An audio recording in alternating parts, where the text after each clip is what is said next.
Американскиот претседател Доналд Трамп и неговата сопруга Меланија се позитивни на коронавирусот и веќе се во карантин. Позитивниот тест за Доналд и Меланија Трамп следуваше откако една од неговите најблиски соработнички, Хоуп Хикс, беше регистрирана како позитивна на вирусот. Таа патувала со Трамп за првата дебата со ривалот од Демократската партија Џо Бајден во Охајо.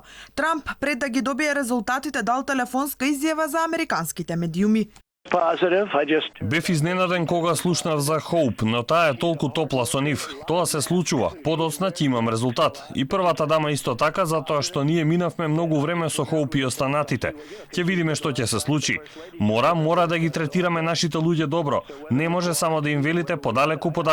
Ви приоѓаат. Има толку многу љубов заради сето тоа што го направивме за нив. Толку многу љубов. Трамп има 74 години и со тоа е во високоризичната група од COVID-19. Според правилата на Американскиот центар за контрола на болести, по позитивен тест за коронавирусот задолжителна е 10-дневна изолација, а до претседателските избори преостануваат само 32 дена.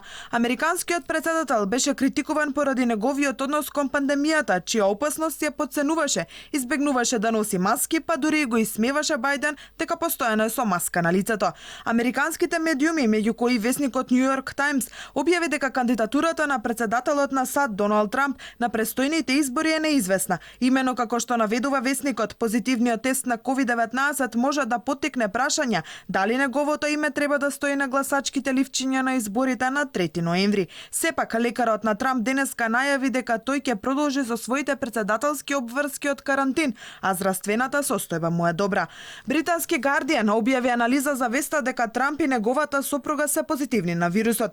Гардијан пишува дека ако болеста на Трамп стане сериозна и тој не биде во состојба да ја води земјата, подпредседателот Майк Пенс ја води државата. Доколку евентуално и тој заболи од корона или од било кој причини не е во состојба да раководи со САД, тогаш претседателската функција би ја презела спикерот на представничкиот дом Ненси Пелоси.